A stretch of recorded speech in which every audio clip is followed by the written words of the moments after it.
जयपुर क्यों चुना आप लोगों ने महंगाई के खिलाफ हमला बोलने के लिए? हमने तो चुना था देश की राजधानी को, दिल्ली को, लेकिन केंद्र की सरकार कहीं ना कहीं बौखलाहट में आ गई और हमको परमिशन नहीं दी। इसलिए हमने जयपुर में रैली करी है, लेकिन ये रैली प्रदेश की नहीं है, देश की रैली है और लाखों कार्यकर्ता पूरे संपूर्ण राजस्थान के अलावा देश भर से आएंगे और एक मैसेज लेकर जाएंगे यहाँ से कि जिस तरह हमने और किसानों ने मिलकर भाजपा को मजबूर किया कि वो कृषि कानून वापस ले ले, इसी प्रकार इस दबाव बनाएंगे ताकि जो आज महंगाई आसमान छू रही है उस पर काबू लाने का काम केंद्र सरकार करे और जनता के आक्रोश और जनता के हुक्म के सामने भाजपा को झुकना पड़ेगा। ये संकल्प आज हम लोग लगवाएंगे। राहुल गांधी यहाँ से हॉट सीट पर बैठेंगे ऐसा कहा जा रहा है, इस रैली के जरिए प्रोजेक्ट किए जाएंगे। महंगाई बड़ा मुद्दा है या राहुल गांधी को यहाँ प्रोजेक्ट करना है? देश बड़ा मुद्दा है। राहुल गांधी जी भी आज जो आ रहे हैं ये कहने के लिए आ रहे हैं कि हमें महंगाई कम करनी है। पब्लिक के इश्यूज हम लोग उठा रहे हैं, चाहे वो चीन का आक्रमण हो, चाहे कोरोना काल का संकट हो, महंगाई हो, भुखमरी हो, जासूसी के जो प्रकरण सामने आए। हमारा मुद्दा पब्लिक के इश्यूज उठाना है और राहुल गांधी जी ने इस काम को संसद के अंदर किया, संसद के बाहर किया। इसको कोई झुटा नहीं सकता।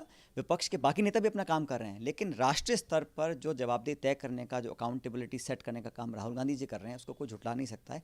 लेकिन आज का हमारा जो उद्देश्य है वो केंद्र सरकार को ये जताने का है कि जनता आज इस मुद्दे से जुड़ गई कांग्रेस के साथ और महंगाई को उनको कम करना पड़ेगा। मुझे आश्चर्य है कि देश का कोई भाजपा का बड़ा नेता ये नहीं बोल रहा, ये आश्वासन नहीं दे रहा कि महंगाई कम करेंगे, कोई सांत्वना ही दे दे कि हम महंगाई कम करने की कोशिश कर रहे हैं। वो घमंड में है, अपना जो ध्रुवीकरण की राजनीति है उसमें लगे हुए हैं। देरी क्यों हो गई महंगाई के खिलाफ हमला बोलने में? कैसा लगता है ममता बनर्जी जो विपक्ष का फ्रंट बना रही हैं उसकी वजह से आप लोग चाहते हो कि आप लोग विपक्ष देखें?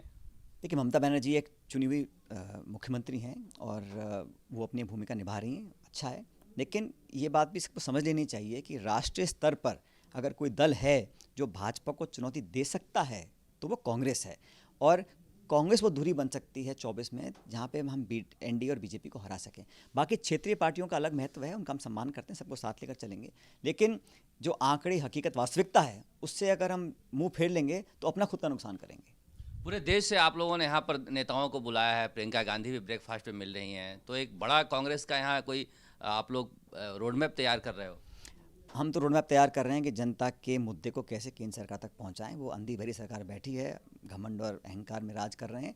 पब्लिक इश्यूज उठाना हमारी जिम्मेदारी है, हम सत्ता में हो ना हो। लेकिन ये बात भी सच है कि कांग्रेस मजबूती के साथ अब आगे बढ़ने के लिए तैयार है, क्योंकि चुनाव के लिए सिर्फ 2 साल का समय रह गया। हम पहले भी उठाते, लेकिन कोरोना काल था, पाबंदियां लगी हुई थी, लोगों को परमिशन नहीं मिली थी। आज भी दिल्ली में परमिशन कहाँ दी है? महंगाई मुद्दा बन पाएगा?